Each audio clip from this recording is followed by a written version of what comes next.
हर हर महादेव, जय माता दी। दोस्तों, कैसे हैं आप सभी? आप सभी को पता है कि इस बार संकष्ट चतुर्थी, जिसे हम सकट चौथ के नाम से जानते हैं, जो कि इस बार सोमवार को पड़ रही है, 29 जनवरी को पड़ रही है। तो आप सोमवार के दिन संकष्ट चतुर्थी का व्रत रख सकते हैं। जो माताएं बहनें अपने बच्चों के लिए संकष्ट चतुर्थी का व्रत प्रारंभ करना चाहती हैं, यानी वो संकष्ट चतुर्थी का व्रत रहना चाहती हैं, तो वे इस बार सोमवार से, यानी कि सोमवार को संकष्ट चतुर्थी है, तो संकष्ट चतुर्थी से व्रत प्रारंभ कर सकती हैं। तो संकष्ट चतुर्थी के कुछ उपाय हैं जो पूज्य गुरुदेव द्वारा बताए गए हैं। 5 दीपक से उपाय करना है और कुछ विशेष प्रकार से आपको पूजा अर्चना करनी है। ध्यान से आज का वीडियो देखें। आज के वीडियो में बताई गई एक एक जानकारी आपके लिए बहुत ही महत्वपूर्ण होने वाली है। अगर आपको ऐसा लग रहा है घर में धन की कमी होती जा रही है, गरीबी में दिन कट रहे हैं और आपके कार्य बन नहीं पा रहे हैं, हर कार्य में विफलता आती है, कोई कार्य करने जाते हैं तो वो पहले से ही उसमें कोई ना कोई रुकावट आ जाती है, जिसकी वजह से आपका मन अशांत हो जाता है और आप उस कार्य को पूर्ण न पाने की स्थिति में परेशान रहते हैं, बेचैन रहते हैं। तो इन सारी समस्याओं से आपको मुक्ति मिलने वाली है।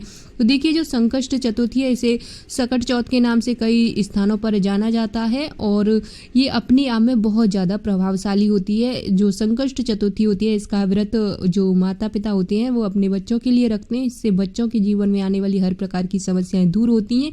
संकष्ट चतुर्थी में भगवान गणेश की पूजा अर्चना की जाती है और चंद्रदेव की पूजा रात के समय अर्घ दे करके अपना व्रत खोला जाता है। तो इस दिन आपको जो पीली मिट्टी है उससे भगवान गणेश की प्रतिमा बनानी है। अगर भगवान गणेश की प्रतिमा पीली मिट्टी से ना बना पाए तो सुपारी को लेकर के उसमें कलावा बांध करके आपको भगवान गणेश का पूजन करना है।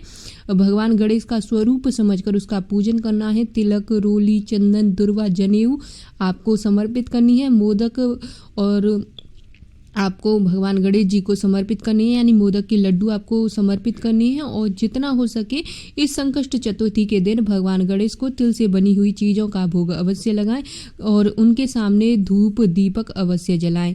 दीपक तो आपको निश्चित रूप से पूजा करने से पहले ही जला लेना है। जैसे ही आप पूजा करने के लिए बैठते हैं तो दीपक साक्षी होता है आपकी पूजा का, तो दीपक आपको अवश्य जला लेना है और इस दिन कथा जरूर सुननी है। और जो भी माताएं बहनें व्रत रखना चाहती हैं, प्रारंभ करना चाहती हैं चतुर्थी का व्रत, तो इस संकष्ट चतुर्थी से आप अपने बच्चों के लिए ये व्रत प्रारंभ कर सकती हैं। बहुत ही शुभ होता है ये व्रत, बच्चों पे आई हुई मुसीबत को टाल देता है। तो आप इस व्रत को प्रारंभ कर सकती हैं। साथ ही साथ आपको गाय माँ को कुछ न कुछ मीठा अवश्य खिलाना है। और रात में अगर व्रत रख रहे हैं तो रात में चंद्रदेव के दर्शन करके अर्घ दे करके ही आपको व्रत खोलना है। और जो भोग में आपने भगवान गणेश को मीठा समर्पित किया है, चाहे गुड़ समर्पित करें या लड्डू समर्पित करें, तो उसी में से थोड़ा सा आपको खा करके अपना व्रत खोल देना है। अगर घर में धन की तंगी ज़्यादा बनी हुई है तो बहुत ज़्यादा परेशानियों का सामना आपको करना पड़ रहा है, तो थोड़ा सा गुड़ आपको भोग स्वरूप भगवान गणेश को लगाना है और उसी गुड़ को थोड़ा थोड़ा करके घर के जितने भी सदस्य हैं उन सभी को आपको समर्पित मतलब बांट देना है, यानी थोड़ा थोड़ा प्रसाद स्वरूप आपको दे देना है। और भगवान गणेश की पूजा में ओम गण गणपते नमः मंत्र का 11 बार जाप करना है। तिल और गुड़ के बने हुए लड्डू आपको निश्चित रूप से भगवान गणेश जी को समर्पित करने हैं और एक पान का पत्ता लेकर उस पर शहद लगाकर भगवान गणेश को भोग लगाना है।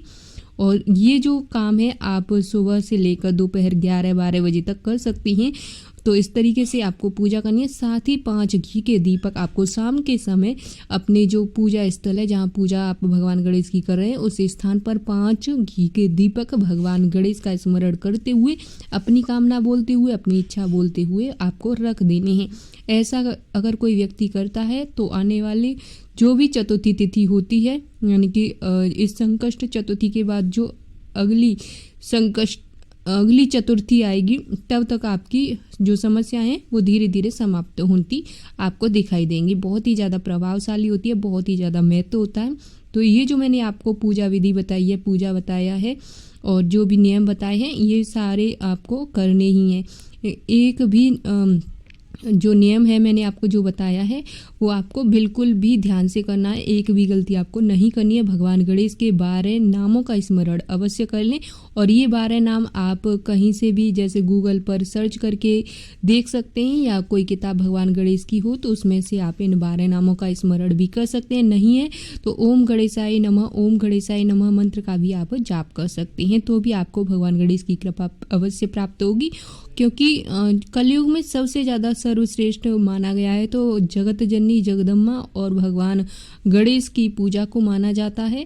कहते हैं कि हमारे शास्त्र जो हैं, गुरुजी बताते हैं कि हमारे शास्त्रों में जो भगवान गणेश और माता जगत जननी जगदम्बा हैं उनकी थोड़ी सी पूजा अर्चना की जाती है तो कलयुग में सबसे शीघ्र फल ये हमें देती हैं। तो ये जो मैंने आपको पूजा विधि बताई है, जो भी मैंने आपको क्रिया बताई है पूजा करने की, उस तरीके से आपको पूजा अवश्य करनी है। वीडियो पसंद आए तो वीडियो को लाइक करें, शेयर करें। चैनल पर नए हैं तो चैनल को सब्सक्राइब जरूर कर लें ताकि आपको गुरुजी से जुड़ी ऐसी ही अपडेट मिलती रहे। नीचे कमेंट बॉक्स में ओम नमः शिवाय लिखना बिल्कुल ना भूलें।